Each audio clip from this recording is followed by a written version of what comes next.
شامی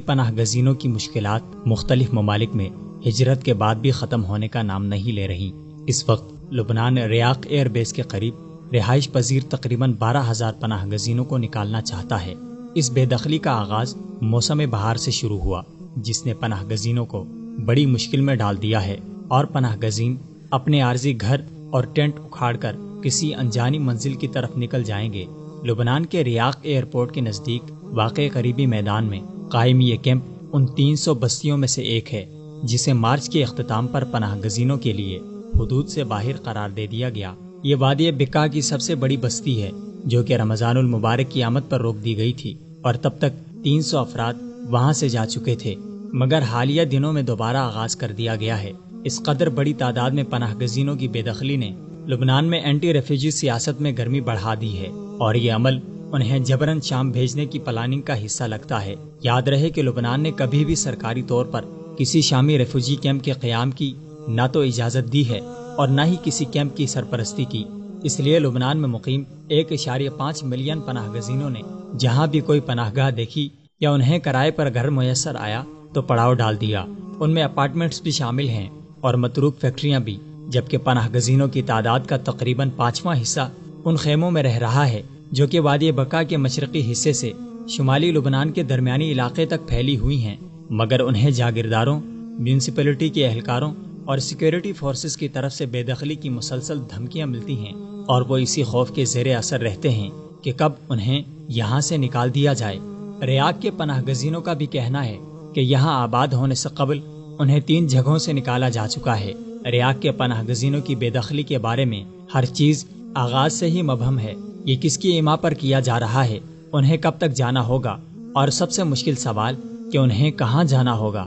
لبنانی armed forces کی طرف سے ان پناہ گزینوں کو مارچ میں غیر رسمی طور پر بتایا گیا کہ انہیں کچھ سیکیورٹی وجوہات کی بنیاد پر یہاں سے جانا ہوگا، اور اس کے بعد LAF یعنی لبنانی آرمڈ فورسز نے ہر بستی سے چند ٹینٹ اکھاڑ ڈالے اور بقیہ کو ڈیڈ لائن دے دی کہ وہ اپنے طور پر یہ علاقہ خالی کروائیں، جبکہ دلہامی نامی جگہ پر آباد خیمہ بستی میں LAF نے پہلے کچھ پناہ گزینوں کو اپنے خیمے اکھاڑ کر دوسری جگہ لگانے کا حکم جاری کیا اور کہا کہ اس طرح وہ ممنوعہ علاقے سے نکل جائیں گے، مگر ایک ہفتے بعد آرمی واپس آئی اور سیکیورٹی مسائل کو بنیاد بنا کر سینکڑوں پناہ گزینوں کو وہ کیمپ خالی کرنے کو کہا۔ سیکیورٹی مسائل کو بے دخلی کی وجہ بنا کر لبنانی آرمی نے انسانی حقوق کی تنظیموں کے اس بے دخلی پر اعتراض بھی روک دیے، مگر مشکل یہ ہے کہ بہت سے پناہ گزینوں کے پاس اتنے بھی مالی وسائل نہیں کہ وہ فوری طور پر کیمپ خالی کر سکیں۔ اپنے بھرے پڑے گھروں کو چھوڑ کر چند کپڑوں اور قیمتی چیزوں کے ساتھ ہجرت کر کے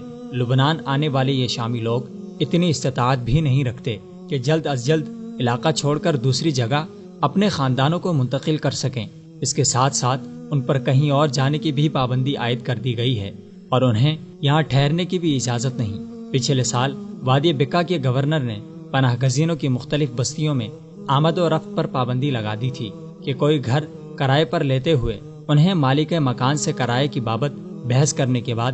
میونسپلٹی کے علاوہ سیکیورٹی فورسز سے بھی اجازت لینی پڑتی ہے، جو کہ بہت مشکل کام ہے۔ اس وقت ہر پناہ گزین کو علاقہ بدلنے، سامان کی منتقلی اور نئی رہائش کے لیے اوسطاً $650 درکار ہیں۔ لبنان میں موجود ہر شامی پناہ گزین اوسطاً $857 کا مقروض ہے، جبکہ ان کی روزانہ کی آمدنی $10 سے $15 تک ہے، جبکہ یونیسیف نے علاقہ چھوڑنے والے ہر خاندان کو $300 کی امداد دی ہے۔ خوش قسمتی سے بار الیاس کے سنی اکثریتی قصبے کے میئر مہواس اراجی نے ہزاروں پناہ گزینوں کو خوش آمدید کہا اور انہیں اپنا مہمان قرار دیا، اور کہا کہ فی الحال یہ ہمارے ساتھ ہماری زمینوں میں کام کر کے گزر بسر کریں گے اور یہاں ہمیشہ نہیں رہیں گے، بلکہ انشاءاللہ شام کے بحران کا خاتمہ ہوگا اور یہ اپنے گھروں کو لوٹیں گے۔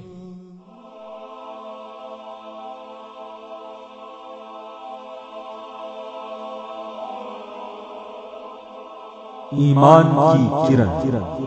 ہدایت کی شمع، وصال اردو۔